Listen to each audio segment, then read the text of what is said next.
महादेव के चरणों में प्रणाम करती हूँ। मैं गौरी पार्वती माता के चरणों में प्रणाम करती हूँ। कार्तिक गणेश दोनों भैया के चरणों में प्रणाम करती हूँ। सभी देवी दुर्गा के चरणों में प्रणाम करती हूँ। जितने गुरु भाई बहन लोग उनको मैं प्रणाम करती हूँ और महादेव से ही दया मांगती हूँ कि हे महादेव सब पर दया कीजिए, पल पल दया कीजिए। हे महादेव, गुरु भाई बहन लोग, आज मैं गरीब दर्जिन भाभी कथा सुनाने वाली हूँ। माता रानी कैसे उन पर कृपा करती हैं।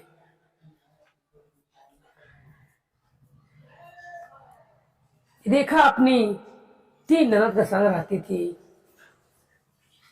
और रेखा के पति जो था वो जाके रोज इरा मुजरा में काम करता था। रेखा के पति का 3 बहन थी, क्योंकि उनका माता पिता का देहांत बचपन में ही हो गया था।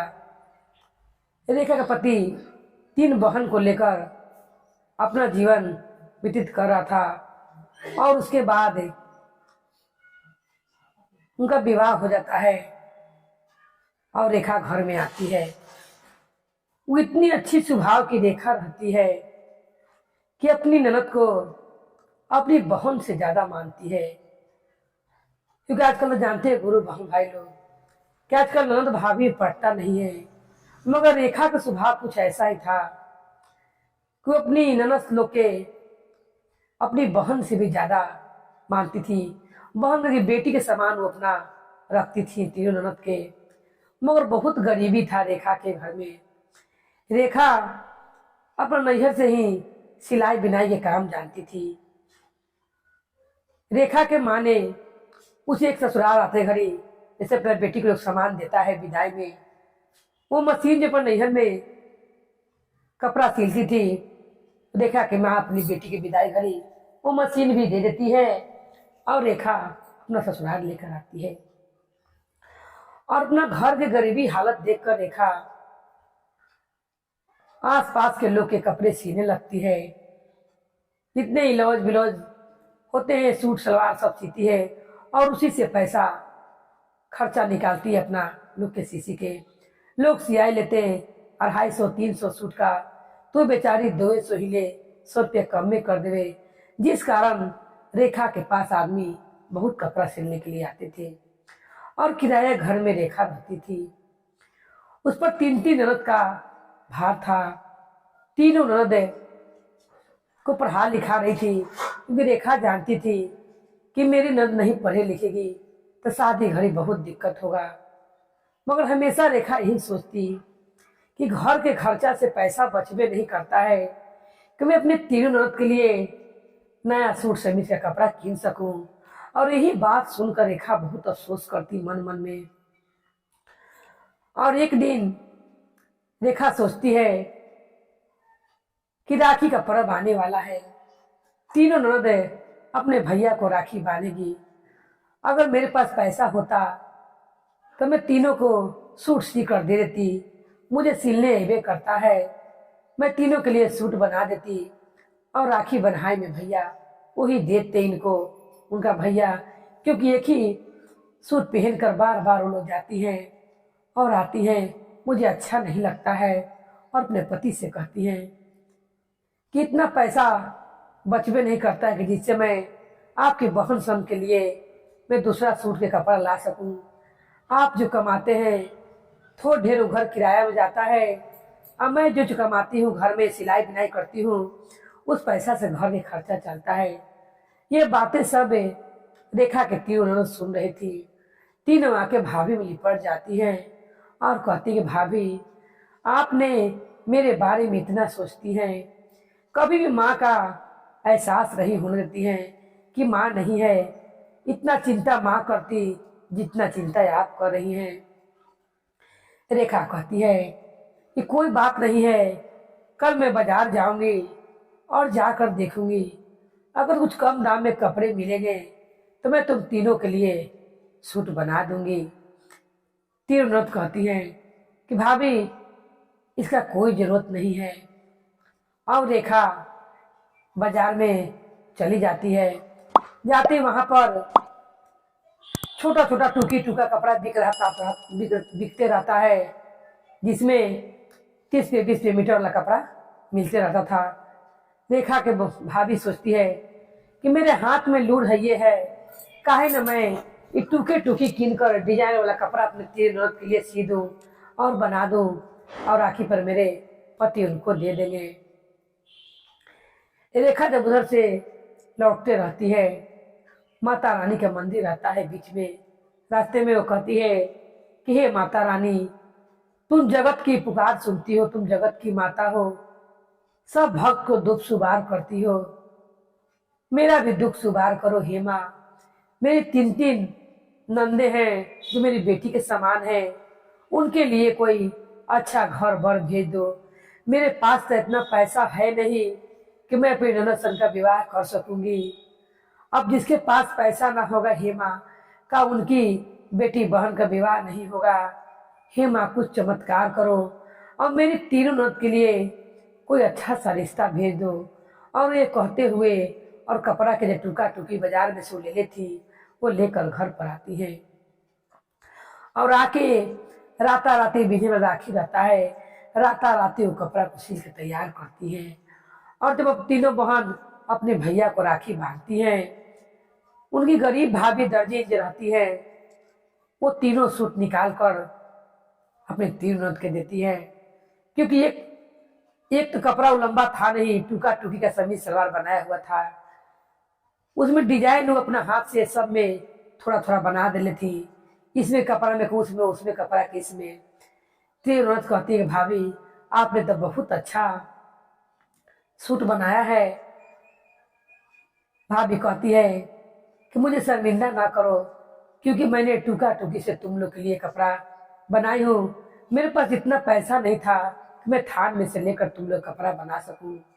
ननद सब समझदार रहती है, तीनों कहती है कि भाभी तन ढपला से काम है, थान में से काम नहीं है।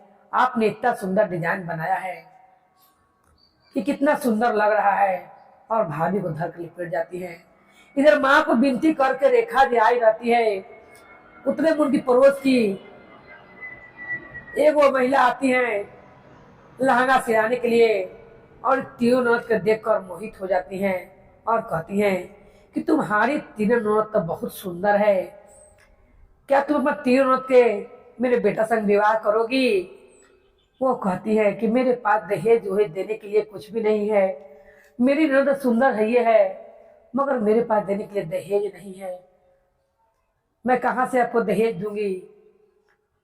वो जो कपड़ा सिलाने के लिए आई रहती हैं, वो कहती हैं कि तुम एक एक जोड़ा कपड़ा में अपने ननद को विदा तक कर सकती हो, इतना तक कर सकती हो। भाभी कहती है कि हाँ उतना मैं उपाय कर लूंगी। और अपने पति से कहती है कि सुनिए जी, आज तीनों ननद के लिए बगल से रिश्ता आया है। वो जो हम लोग घरे कपड़ा सिलने आती हैं, वो लहंगा सिलाने के लिए आई थी, और तीनों ननद को देखकर मोहित हो गई है और कह रही कि तुम्हारी ननद तो बहुत सुंदर है, मेरे 3 लड़का है, तुम अपने 3 ननद के विवाह मेरे 3 लड़का से कर दो। भाई तैयार हो जाता है, उधर उनका घर शादी की तैयारी होने लगता है। अब रेखा सोच में पड़ जाती है और यही सोचने लगती है कि मेरे पास मेरे 3 ननद के लिए पैसा भी नहीं है कि मैं अपने ननद के लिए लहंगा कीन कर ला सकूं और उन्हें लहंगा पहना कर मैं विदा कर सकूं। मेरा कितना नसीब खराब है कि लड़का वालों ने एक जोड़ा सिर्फ कपड़ा कहा था पहना के भेजने के लिए, मुझ गरीब के पास इतना पैसा भी नहीं है कि मैं लहंगा पहना कर अपने ननद को भेज सकूं। और यही सोच कर रेखा सवेर में उठती है और एक बाजार के पास जाती है। और रेखा यही सोचती है कि मुझे कपड़ा सिलने ये करता है, मैं बाजार के पास जाऊंगी और उनसे जाकर 3 लहंगा उधारे मांग कर ले आऊंगी।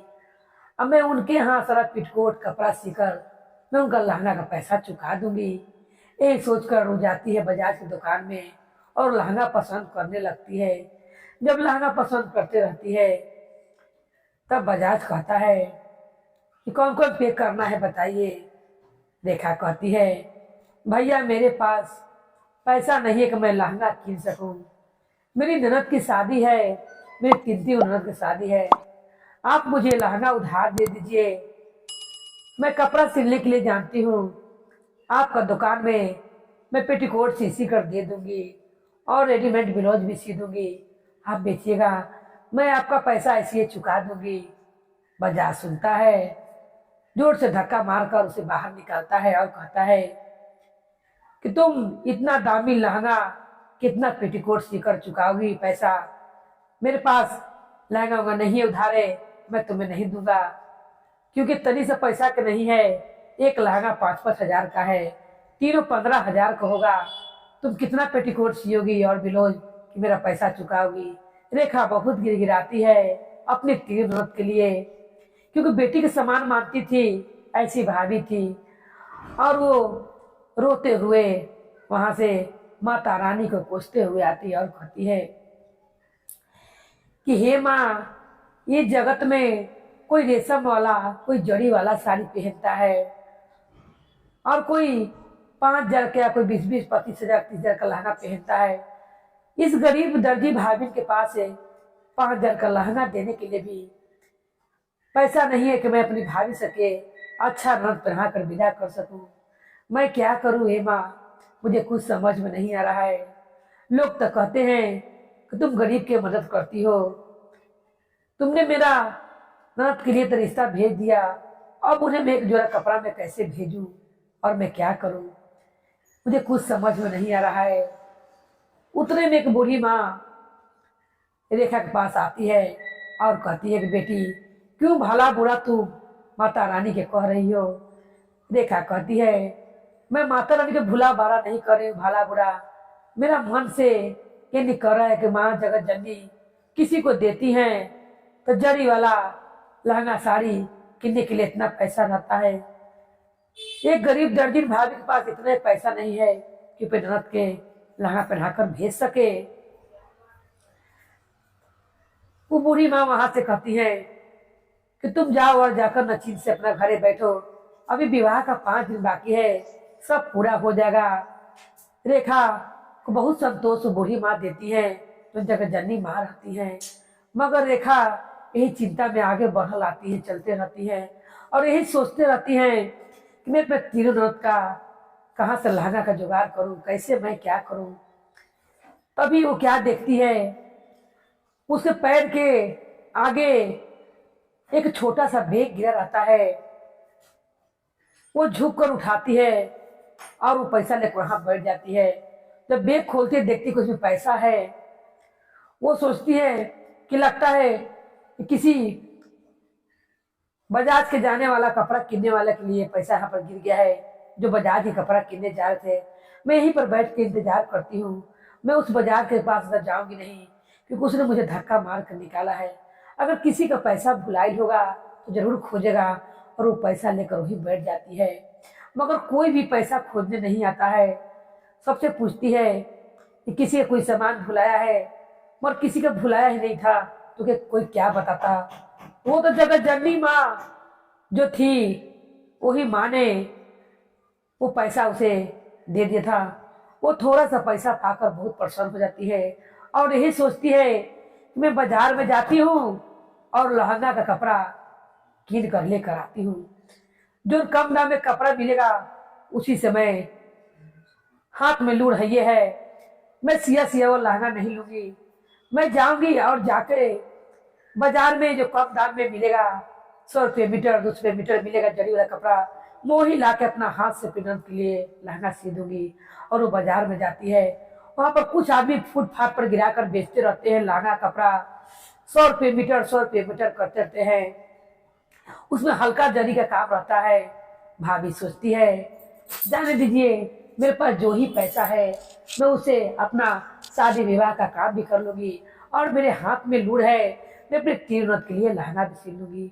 वो 3 कलर का कपड़ा लेती है और लेकर घर पर आती है और फिर तीनों ननद के लिए खूब सुंदर लहंगा बनाती है। अपना दिमाग से डरती तो है ये थी, तीनों ननद के बारे में मालूम नहीं था कि मेरी भाभी रात भर जाग जाग के हम तीन ननद के लिए लहंगा सी रही है। जब विवाह का दिन आता है, तीनों ननद के मन में बहुत लालसा रहता है कि हम भी लोग नया नया साड़ी कपड़ा पहन के जाते, मगर वो तीनों अपने भैया भाभी की हालत को देख रहे थे कि मेरी भैया भाभी ने हम लोग पढ़ाया लिखाया, इतना अच्छा घर भर खोज दिया, अब भाभी से क्या कहें, जो भाभी पहरा कर भेजेगी हम लोग का वही मंजूर है। जब तैयार करने का समय आता है, रेखा तीनों लहंगा निकाल कर तीनों ननद के पास रख देती है। तीनों ननद लहंगा देखकर प्रसन्न हो जाती है और भाभी को भर अखबारी को धर लेती है और रोने लगती है और कहती है कि भाभी आपने हम लोग खाती कितना सोचती हैं और आपने इतना सुंदर लहंगा कहाँ से लाया। उसी समय रेखा कहती है कि मेरे पास इतना औकात कहाँ कि मैं दुकान में जाकर तुम लोग के लिए 5-10 का लहंगा कीन कर लाऊं। मैंने फुटपाथ पर से कपड़ा कीन कर और तुम तीनों ननद के लिए, अपना तीनों बहन के लिए मैंने अपने हाथ से लहंगा सिया है, क्या तुम लोग को पसंद है। देवनाथ कहती है भाभी इस लहंगा में आपका प्यार है और आपने इतना श्रद्धा से बना कर दिया है, फूट-फाट मत देखिए भाभी, आप इसमें कितना अच्छा डिजाइनकारी है, क्योंकि उसने रेखा ने बहुत अच्छा से सिलाई की थी और उसका डिजाइन भी बहुत अच्छा बनाई थी। तब तीनों ननद का विवाह हो जाता है, बारात आता है और जो पैसा मिलता है उस पैसा से वो बाराती लोग का स्वागत करती है और निमन निमन तीनों ननद का विवाह कर देती है। जब तीनों ननद विवाह होकर अपना ससुराल चल जाती हैं, तब रेखा अपना पति से कहती है कि देखिए, पति कहता है कि ये बताओ कि तुम्हारे पास इतने सारे पैसे आए कहाँ से कि तुमने उसमें लहंगा भी कीन के कपड़ा बना लिया और बाराती का खर्चा भी निकाल दिया, क्योंकि मैंने जब तुमसे पूछा था तो तुमने कहा था कि मैं आपको बाद में बताऊंगी, ये सब माता रानी की कृपा से हुआ है।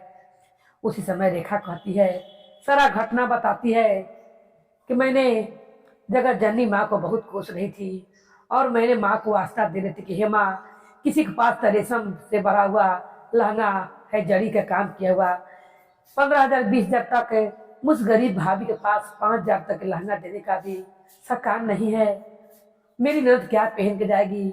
उसी समय मुझे एक बैग में आगे पैसा मिलता है, मैं वो बैग के पैसा लेकर बहुत इंतजार करती हूँ कि किसी का होगा तो ले लेगा, मगर कोई भी नहीं लेता है। मुझे सब समझ आ गया है कि जगत जननी माँ ने मुझे वो पैसा अपना कृपा से मुझे दिया था और वो किसी का पैसा नहीं था। विवाह होला के बाद अपना पति को लेकर ये मंदिर में जाती है और जाको मैया को कोटि कोटि नमन करती है और कहती, हे माँ, मैंने खीस पीत में जो भी आपको बोला मुझे क्षमा कर दीजिएगा। हे माँ, आप तो करुणामयी है, आपका दिल तो ममता से भरा हुआ है। हे माँ, आप सबको देखती हैं और सबकी मदद करती हैं, राजा हो या रंग हो, सबको आप मनोकामना पूरा करती है। माँ, जिस तरह माता रानी ने उस गरीब दर्जी वाली भाभी को मदद किया और उनका विवाह का खर्चा माता रानी ने संभाल लिया और सारा चिंता मुक्त कर दी, उसी तरह जगत जननी माँ कोई भी पिता या भाई अपना बहन बेटी के विवाह करे, माता रानी वैसे उनका चिंता के दूर करे और अपना कृपा वैसी बना कर रखे। बोलिए माता रानी की जय, भैरव भैया की जय, हर हर महादेव की जय।